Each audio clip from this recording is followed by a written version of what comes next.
দেখেন 뭘? 그 자랑한 거 배웠어? 어, তুমি শিক্ষা নিছো ওই জায়গা থেকে হ্যাঁ 배웠어. 배워도 সেকেও শিক্ষা নিছে ওইখান থেকে 나도 여기서 해줄까? 똑같이? 지금? ও ইদানিং সময় পেলেই খুব সকালেই আমরা চলে গিয়েছিলাম কোরিয়ার গ্রাম দেখতে। গ্রামের এই রাস্তাগুলো এত সুন্দর, গাড়ি চলাচল করতে পারে। আপনি যত দূর পর্যন্তই যান না কেন, বাসও কিন্তু চলাচল করে অনেক রাস্তাতেই। বাস স্টপগুলো আছে।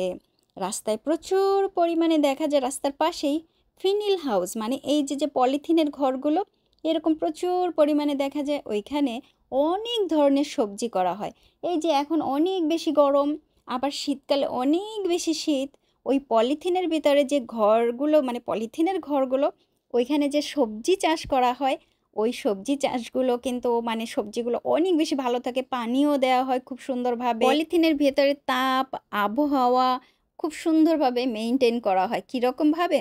ওই যে কিছু কাপড় আছে, মানে কাপড় মানে বস্তার মতো কিছু কাপড় একেবারে কালো কালো আছে, সেইগুলো দিয়ে রাখে পলিথিন হাউজে, যেন রোদের তাপটা অনেক বেশি না আসে। আবার শীতকালেও যেন ওই যে অনেক বেশি শীতটা না আসে গাছের জন্য।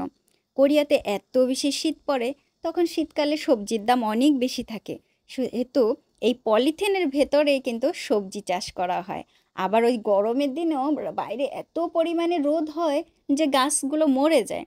তারপরে সেজন্যই এই পলিথিনের ভেতরে কিন্তু গাছগুলো করা হয়। আর এই রাস্তার পাশে দেখতেছেন কালো কালো, আমার তো মনে হয় যেন এগুলো বাগেরহাটের ওই পানের বরজ। না, বাগেরহাটে আমার কখনো ওইখানে কারো বাড়িতে যাওয়া হয় নাই, কিন্তু ঢাকা খুলনা, খুলনা ঢাকা যেতে আসতে এত পরিমাণে পানের বরজ দেখেছি যে এই কালো কালো ঢাকা একেবারে জায়গাগুলো দেখলে আমার মনে হয় যেন পানের বরজ। একেবারেই সত্য কথা।